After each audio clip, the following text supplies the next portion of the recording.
The Sklarczyk seed farm near Johannesburg in Otsego County produces over 75% of the base seed potatoes for Frito-Lay in North America. The first facility to use tissue cultures in the potato industry and the first to use hydroponics. After doing the traditional tissue culture and growing in an artificial medium for a number of years, Frito-Lay actually worked with us and wanted to explore a new idea that was using hydroponics. And while hydroponics was used in the floriculture industry, it wasn't accepted in the potato industry because, quite frankly, trying to grow potatoes meant harvesting something from under the ground.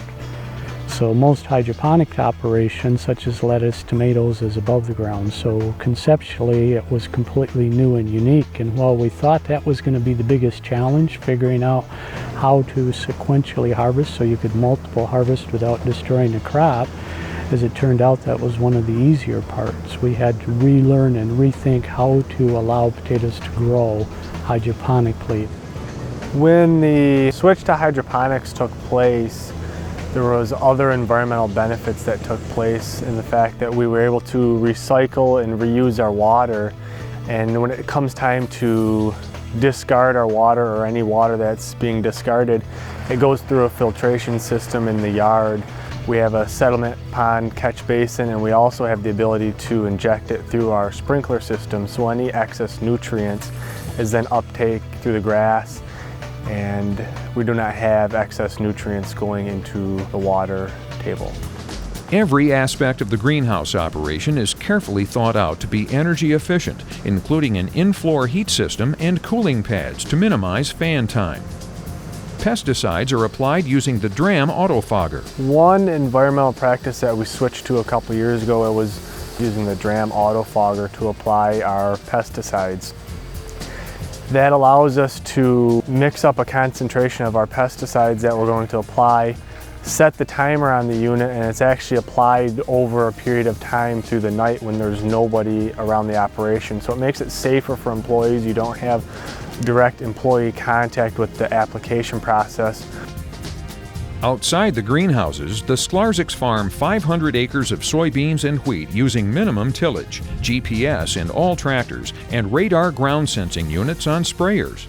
Runoff into a nearby lake is controlled with a series of stone basins and catch areas, minimizing silt buildup by filtering the water. Field erosion is minimized with filter strips and tree plantings along roadways. Unproductive agricultural areas are planted with wildlife habitat. There were areas of production in our operation that we couldn't justify farming because it really was a draw. We lost money on them.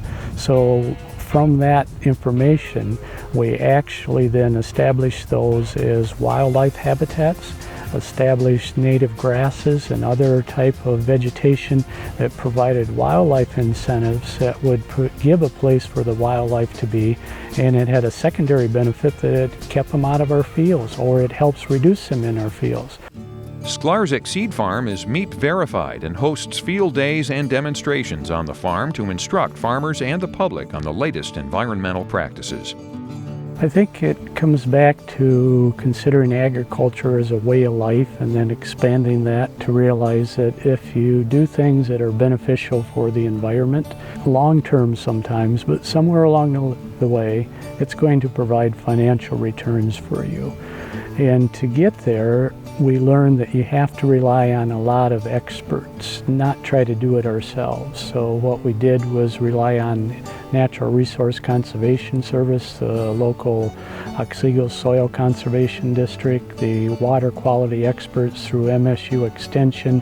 There's a whole team of experts that we draw from to try to enhance not only the productivity but then the environment as well. And they do go hand in hand. The two of them are married together for us. We see that it really comes back to a logic that was established by previous generations. For the natural resources stewardship practices on their operation contributing to the protection of the environment while enhancing productivity and profitability, Don and Ben Sklarczyk of Sklarczyk Seed Farm received the 2008 Michigan Farm Bureau Ecology Leadership Award.